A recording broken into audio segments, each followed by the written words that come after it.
Good morning. Thank you for the invite to come and talk about probably one of my favourite subjects, of course, which is diamond drilling and soil cutting. It's an industry that I've been in for a good number of years, and I have the proud position as being the secretary of the association. What I'd like to do is just run through a little bit about the history of diamond drilling. I suppose the first question is, has anyone ever seen diamond drilling and sawing before? On a contract or anything? Yep. Okay. So to go through a little bit of history about diamond drilling anyway, it was around about the mid-1950s where this country was introduced to diamond drilling. Now, diamond drilling is basically a core barrel with a segment fitted on, brazed on, and this segment consists of diamond particles, tungsten, and potentially copper or bronze, or earth materials. And that is molded together and it's fitted onto the core barrel itself. Now, as it's rotating, it cuts into the concrete. The advantage that the diamond has is that it will cut through the reinforcement. And this has been an issue with construction for a good number of years, is reinforcement. Brought in 1911, which was a great way of reducing the size of walls and buildings as such. And it revolutionized, brought out a new industry.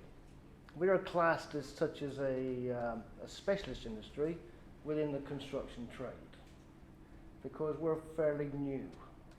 60, 70, 80 years is fairly new for a trade when you think about the biblical trades in construction, like roofing, like bricklaying, stone masonry, for example. That's been obviously historic. So our history is based from around about that period of time, and it has grown ever since. The issue that we always had is, where did we get the diamonds from?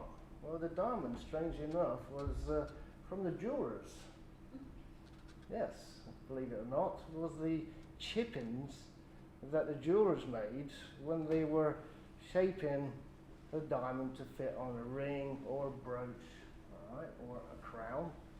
And them chippings is what was sold to industry to produce the segments.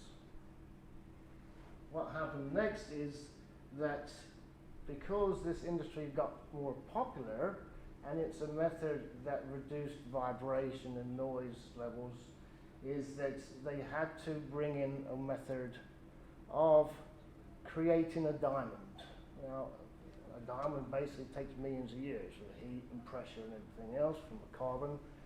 So they went into the laboratories and they produced a synthetic diamond.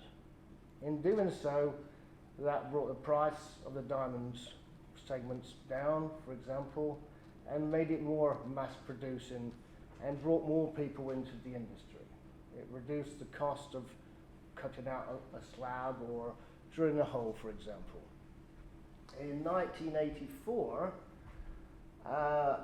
6 members of 6 contractors decided to get together and build, or actually make it a trade association. What did they want to do? They wanted to be able to talk to each other, share best interests, best practice, things like that.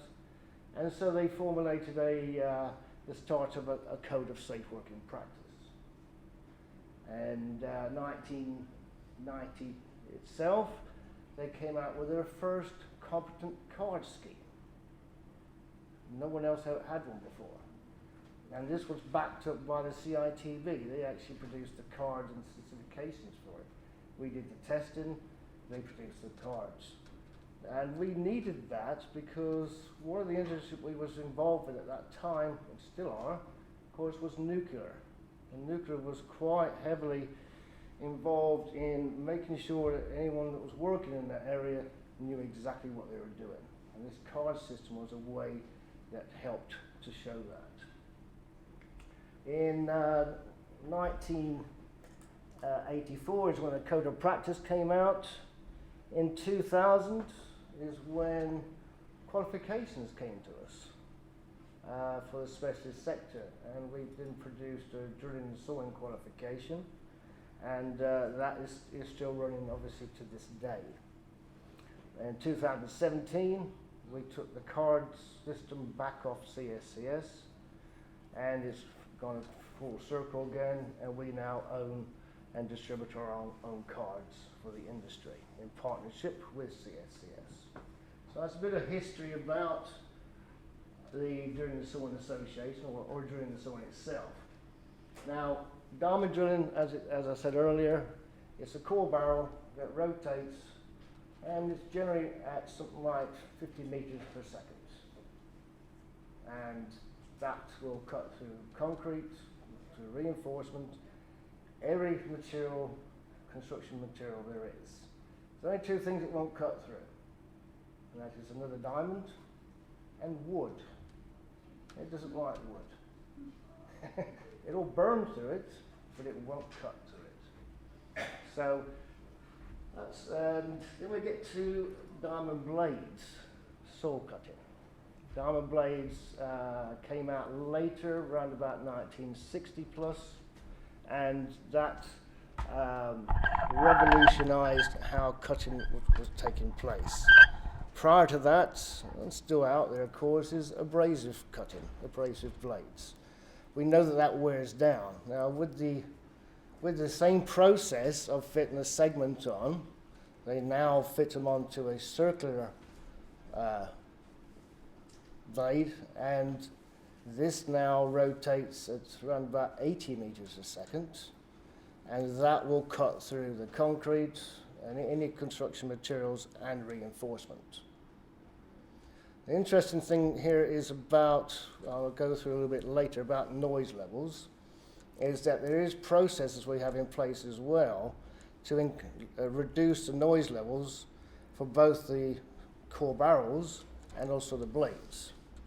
There's one blade, for instance, called a laminated blade, and that's where you have two steel outer layers and a center layer that might be something like copper or bronze. That actually reduces the noise levels down by something like 40%. So our industry is able to use that in daylight hours, as they say, basically, all right? In sensitive areas where noise is quite an issue in terms of keeping it reduced down. Various techniques are deployed in the environment, and that's what I'll go through next. Benefits of diamond drilling: quicker. Now, you think about the traditional methods, how you would make a void in a wall, for instance, or a floor. Before diamond drilling came along, it was a rotary drill, it was an auger drill, it was a hammer that broke into the concrete and to produce that opening. So we're quicker, time-wise in terms of that, and reduce labor cost. Reduce labor cost because we can do X amount more volume of reducing or taking concrete away. Coming through the reinforcement is a major plus, because now by being able to do that, any vibration issues that you would have in vibrating against a reinforcement bar that would travel the length of the building, that is eliminated because of the issue with being able to use the diamond blade or core barrel. Tolerances as well. The thing about tolerances, we have a tolerance document that shows us how close we can get. It's always down to, I say, to the engineer on how he's marked it out. You can't go too wrong. If we want to take an opening out, as long as the engineer has put his markers there, we can follow it on the line. Okay. Then we have, of course, making good. A lot of our work involves taking out openings for a wall, for a window, for a door opening, potentially for lift shafts, stuff like that. A lot of refurbishment work where a building is being changed from one type of service to another, basically. And so that's the benefit of being able to make everything cut to size, as they say. All right. Limited vibration. Vibration levels are always one of our top of our agendas, and we have actively worked, for instance, with Loughborough University, checking on all our equipment, not only relying on the manufacturers ourselves. We've done independent tests to double check, and we actually followed two drillers around for 6 months to get the figures off them, to make sure we was well below the level of requirement. Removal of large sections will not affect structural integrity. The beauty of cutting the section out is that it can be lifted. It can be maneuvered out of the way instead of getting traditional tools out and breaking them up, basically, and making a lot of noise, dust, and irritation to neighbours, for example. So noise levels is going to be potentially lower. I'm not saying going to be a lot lower, but the duration for that noise is a lot more reduced. Minimum amount of debris. Water suppression used to reduce dust or reduce the risk of dust exposure. And that's testing that we've done recently with the HSL, had them involved. And we did a form test for every piece of equipment to get some sort of results so that we could prove that water suppression is a method that reduces or eliminates basic dust irritations on the building site. Easy removal of debris. Again, getting stuff from A to B is always an issue if it's been bagged or if it's on the slab where it can be taken away as such. Then we've got access. Remote control operations possibly. Some of our machines that we use now are Bluetooth.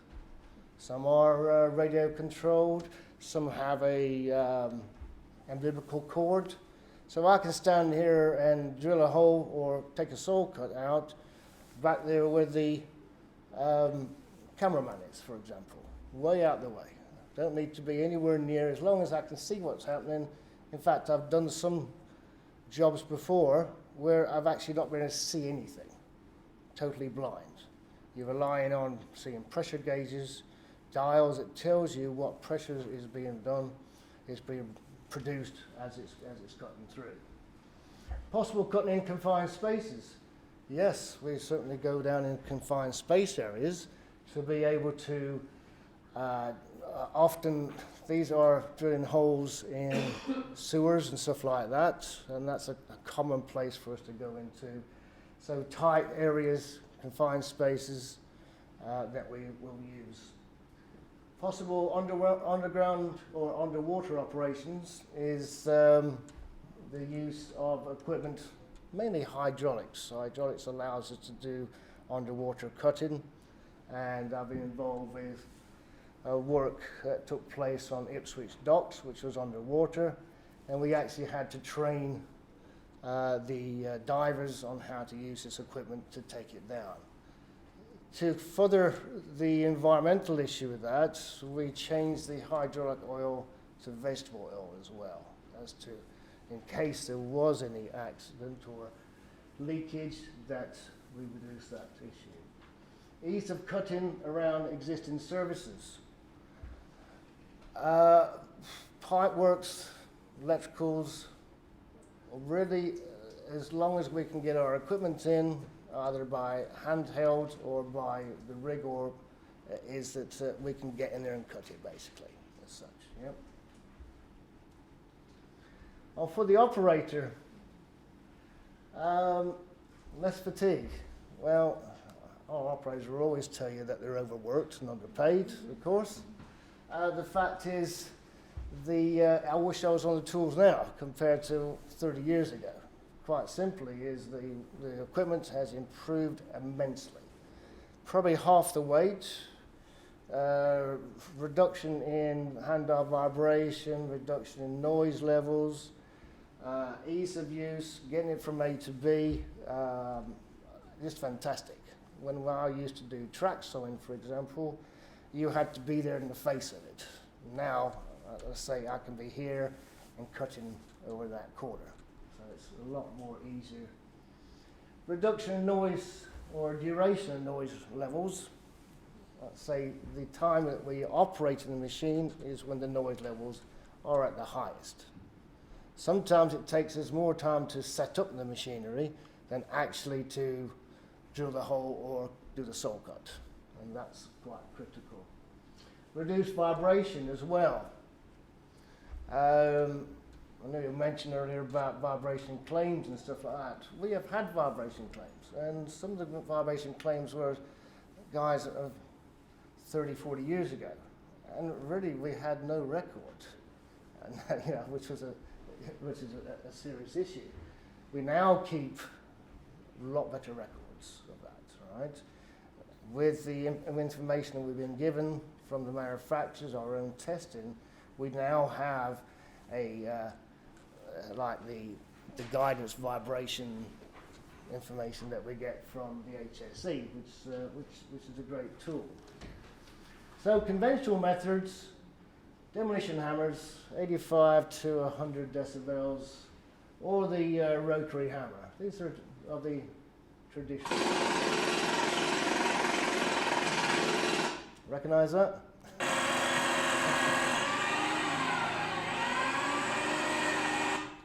Now it's not just that noise, or even the levels sometimes. I noticed it actually coming to this place this morning, is that someone was doing some saw cutting with a power saw, and it's not just was the noise level, it's the irritation that even though I was far enough away from it, imagine sitting there listening to that for hours on end. It would be, you know, incredible, isn't it?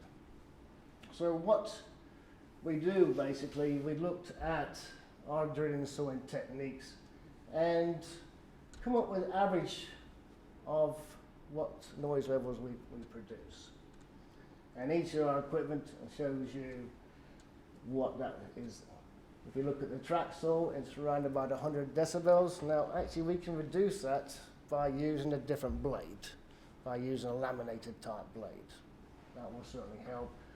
And that will probably bring it down to about 78, something like that. With the hydraulic crusher, well, if anyone knows what a crusher is, it basically is two jaws that crushes the concrete. There's no diamonds involved in that. And it's what we call silent demolition. It just grabs over something and crunches it. So that's the noise levels is why it's down to sort of 68. Wire sawing at 79. And I'll go into a bit more about wire sawing and what it is. Such. Floor saw 102, handheld crushing 97, and diamond drilling about 87. So they're the sort of average that we tend to have found with these different tasks. So if we have a look at the floor saw first of all, one on the left hand side. These come in different ranges or different sizes, from a 300 diameter blade fitment up to a 2 meter diamond blade fitted to it. All right. These cut through reinforced concrete, through road tarmac, for example, as well, like the picture shows. Good for keeping a good straight line, and they come in both electric 3-phase motor and also a diesel or petrol engine. We have the latest equipment now that has the latest tiers for London, for instance, tier 4 or tier 5, I should say. The track saw, as you can see, the gentleman there, the operator, is steadily using his dials, watching what's happening with the track itself, and that machine basically is fitted onto a track or a rail that is maneuvered up and down, and as it's maneuvered up and down, it's also allowed to sink into the cut until you get to your required depth. Because these machines can take larger diameters, you have to start off and step up in sizes of blades to be able to get the depth you want as well. No RPE, as you can see. Water suppression is kept down because, water suppression is used to keep the dust down, and that would be the floor saw, and that's the noise, the sound of a track saw. Next we come to hydraulic crusher. A lot of these machines are used on larger demolition machines, for instance, like excavators and stuff like that. We use it as a handheld machine. And it's basically two-man operation, and it will be able to crush concrete, get into places where large machinery cannot travel into, for example. And then we have the wire saw. For the purpose of the picture you see, we can see the rams. Now, in normal circumstances, that would be covered over because of safety. And that is fed through a series of pulleys around a section of concrete. It doesn't matter what size, what reinforcement in, or anything like that. It basically, at 25 meters a second, it just keeps going round and round, and it keeps pulling itself back by the use of the rams until it slices through. Very much similar to how a cheese slice would be. All right? And it's a machine, it's a tool that's been produced more now than I've ever seen before. When I was on the tools, that was really, it was on the secret list, as they say, yeah? But now it's in prominence. The price of the equipment is coming down. More so the price of the consumables. At one time, you'd pay £600 to £700 a metre for that wire, whereas now it's about £70 or £80 a metre, mass produced. Just to show you, explain what I mean by wire, you actually have a 6mm wire, and on that goes these diamond beads. The beads are wrapped around, and as it rotates, it cuts through as such. Yeah, they are kept apart from little washers or springs that help you to cut through. Okay.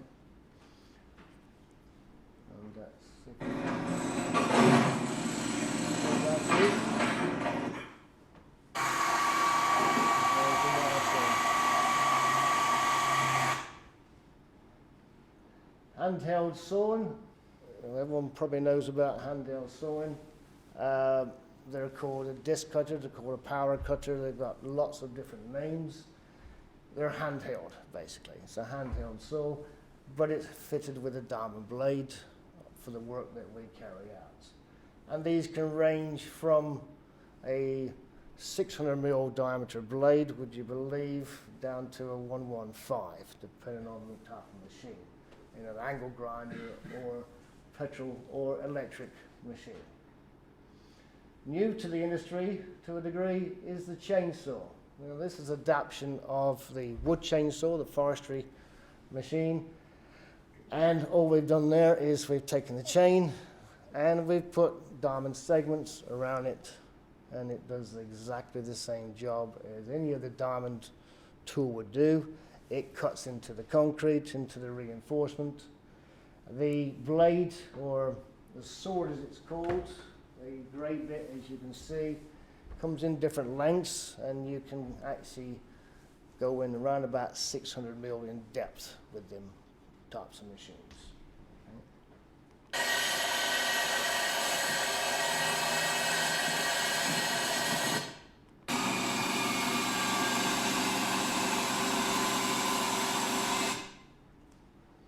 You also notice that because we're using water, we're suppressing any dust that's created.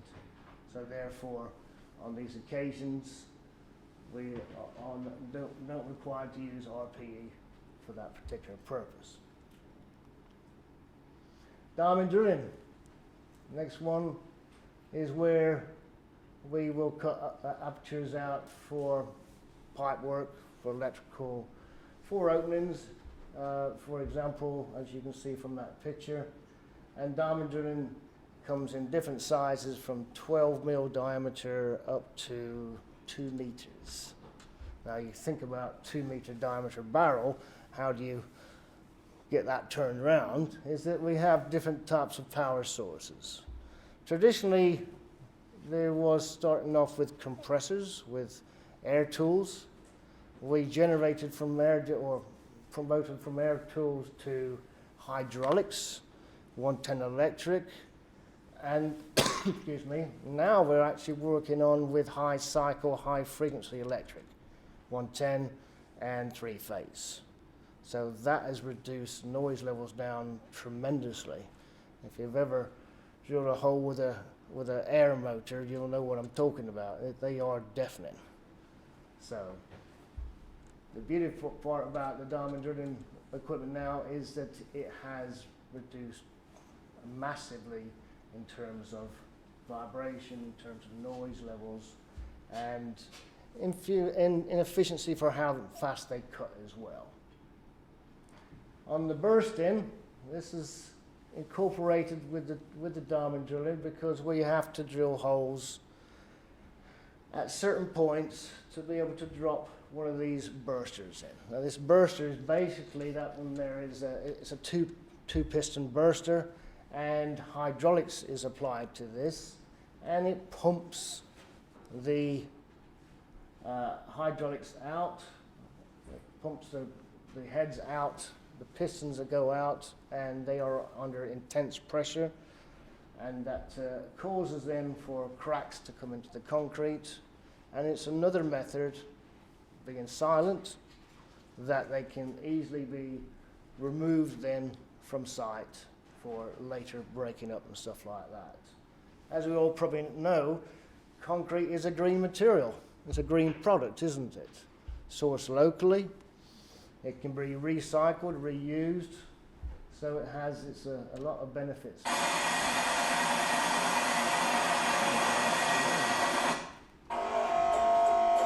That burster's going, it's pumping its pressure out. Thank you.